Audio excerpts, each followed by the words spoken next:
Today is the 16th Sunday after Pentecost, and our gospel reading is from the Gospel according to St. Luke, chapter 14, reading verses 25 to 33. And I will read that right now. The text is as follows.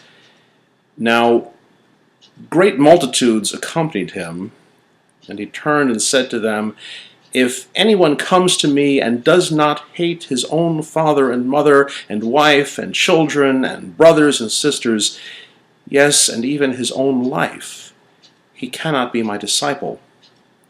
Whoever does not bear his own cross and come after me cannot be my disciple. For which of you, desiring to build a tower, does not first sit down and count the cost, whether he has enough to complete it? Otherwise, when he has laid a foundation and is not able to finish, all who see it begin to mock him, saying, 'This man began to build and was not able to finish.' Or what king, going to encounter another king in war, will not sit down first and take counsel whether he is able with 10,000 to meet him who comes against him with 20,000? And if not, while the other is yet a great way off, he sends an embassy and he asks for terms of peace. So therefore, whoever of you does not renounce all that he has cannot be my disciple."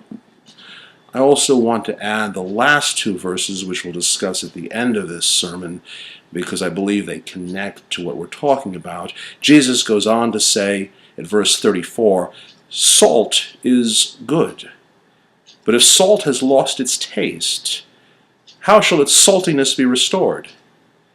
It is fit neither for the land, nor even for the dunghill. Men throw it away. He who has ears to hear, let him hear." This is the gospel of the Lord. There is enough material in this pericope for a month's worth of sermons, I'm sure, but I'm hoping that by tracing the narrative, we will discover a common thread of exegesis. I am convinced the Gospels, with all of their economy of language, are constructed with great intentionality. There is a reason why things are placed the way they are. At verse 23, we see that Jesus is traveling along and there are large crowds following him. This is not the only time we read about Jesus encountering large crowds of would-be followers or people who are just plain curious. Jesus' relationship to crowds, as described in the Bible, seems to be complex. On the one hand, we know that Jesus was capable of exuding compassion in the presence of large crowds. There are 6 different accounts in all 4 Gospels of Jesus feeding crowds because he had compassion on them. In the words of St. John, Jesus sees these crowds as sheep without a shepherd. Perhaps Jesus' ultimate act of compassion, one that I consider to be the pivotal moment of creation, is accomplished in the face of and on behalf of nameless, numberless crowds, where Jesus, amidst his own dying gasps, asks his Abba to forgive the people for what they have done. But Jesus also had an uncanny way of thinning out a crowd. It seems that almost invariably, whenever Jesus managed to draw a crowd, and he seemed to be very good at doing so, it didn't take him long to say something to send the crowd packing. And no wonder. In today's text, the kinds of things Jesus is saying are almost guaranteed to give one pause. I like to imagine this scene where Jesus is walking along, and sure enough, there are hundreds, perhaps thousands of people following him. Why not?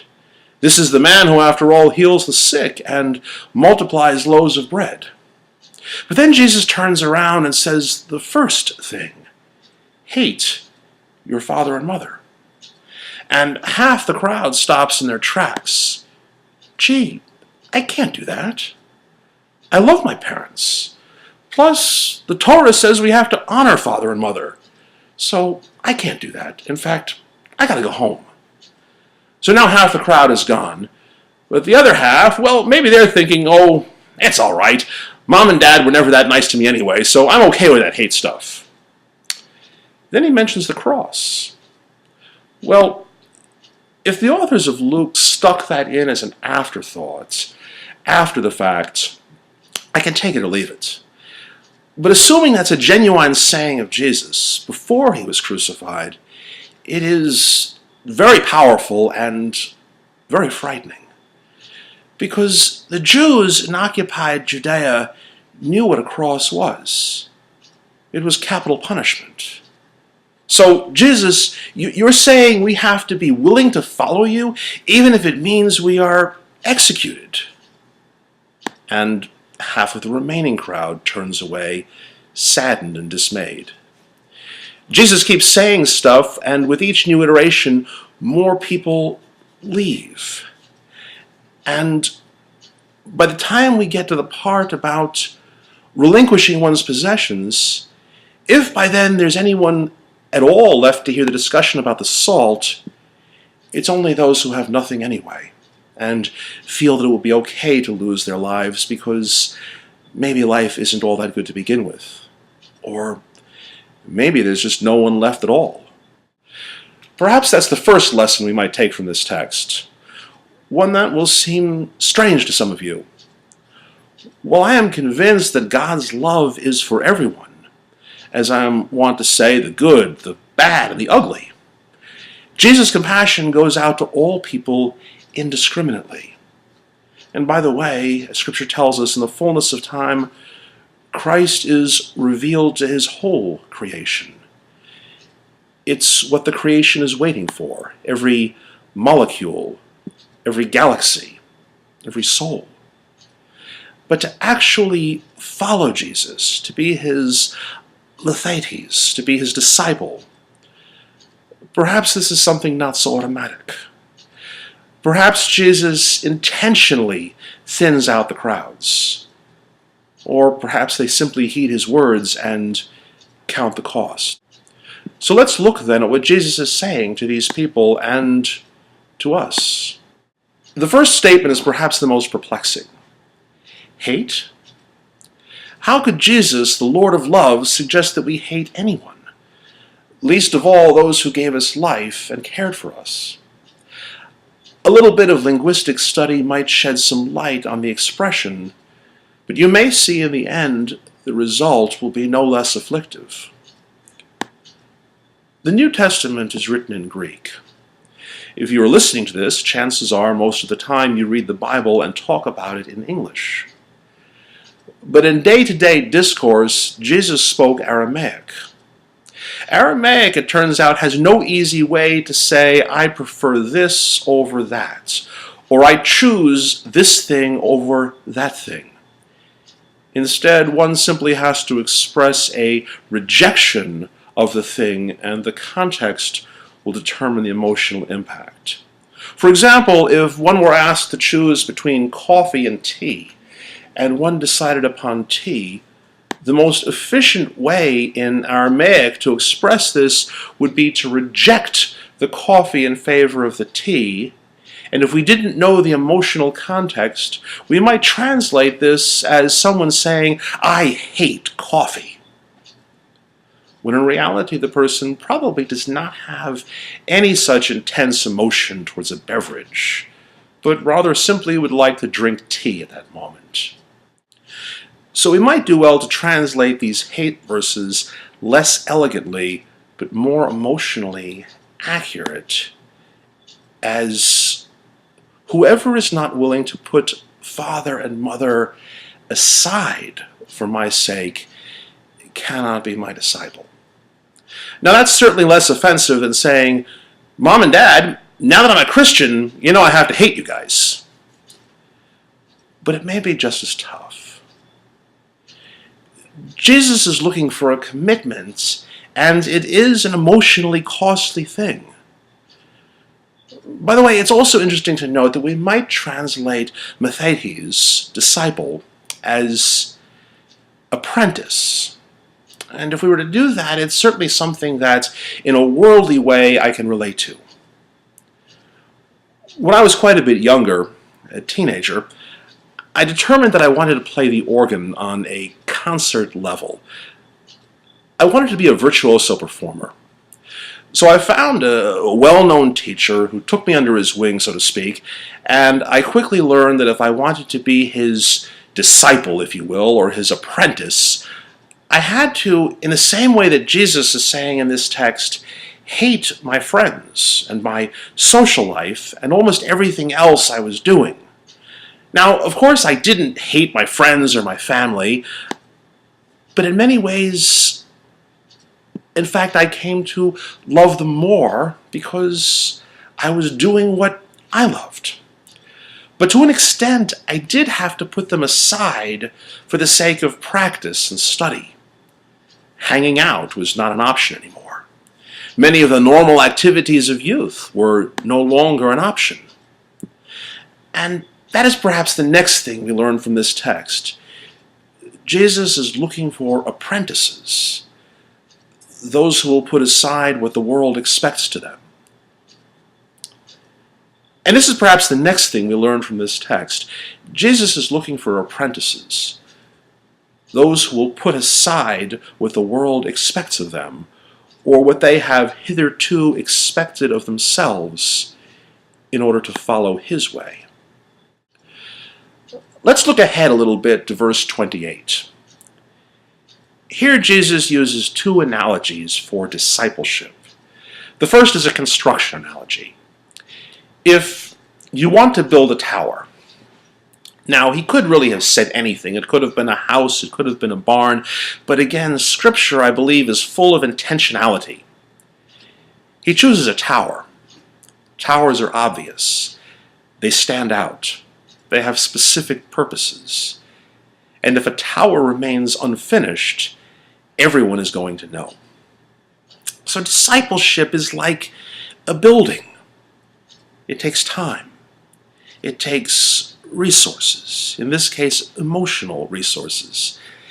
It takes dedication, stick-to-itiveness, if you will. And if you don't think you're ready to build, you might be better off waiting. Then Jesus speaks of war. I suppose, given the events of the day, we could just encapsulate this with no exegesis at all and simply call it good advice. Maybe we would all do better if we counted the cost of our wars. Maybe we should sit down and think about delegations of peace. But the example Jesus uses is, after all, a metaphor for discipleship. To be a follower of Jesus is in many ways a lot like going to war, because you will find yourself at odds with the world.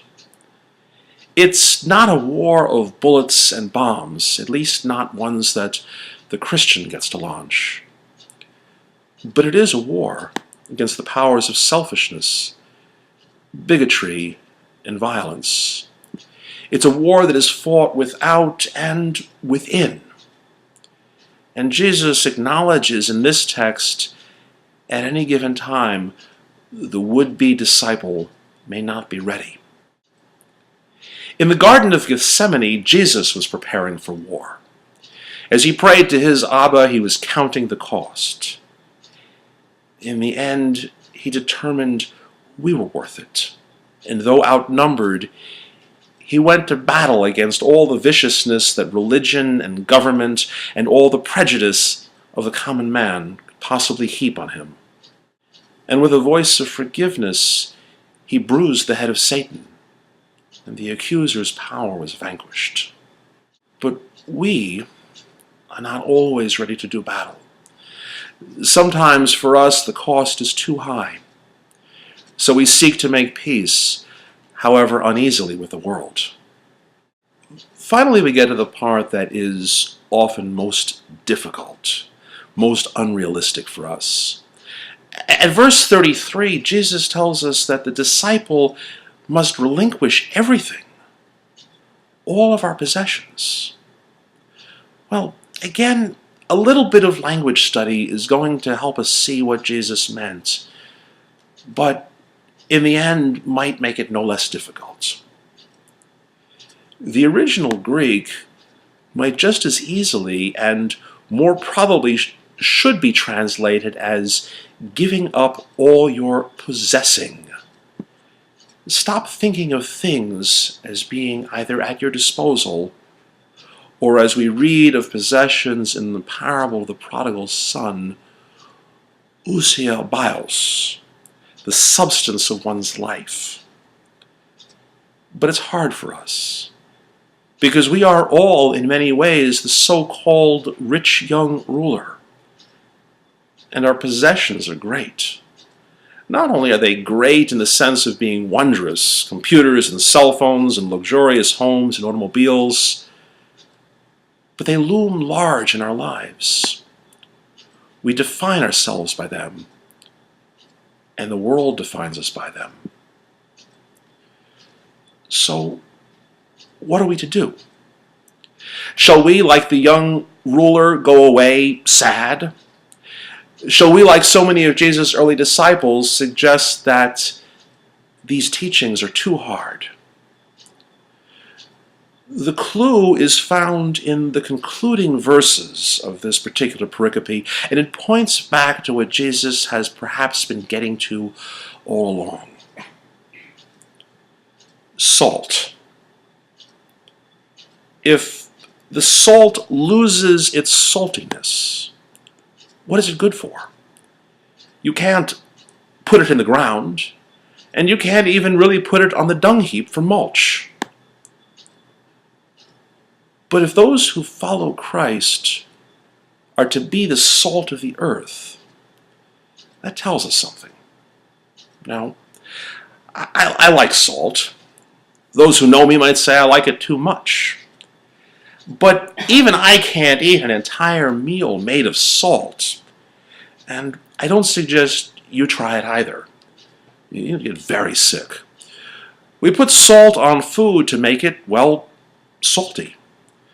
But we don't intend to turn our food into salt.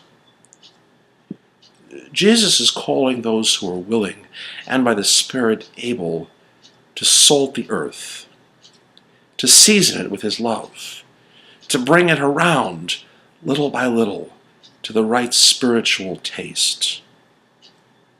But this business of discipleship is not a state one finds oneself in.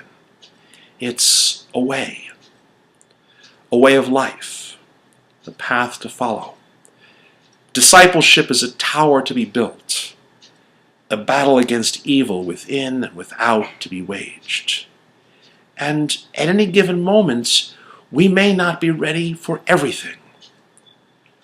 But God is always calling, always extending an invitation.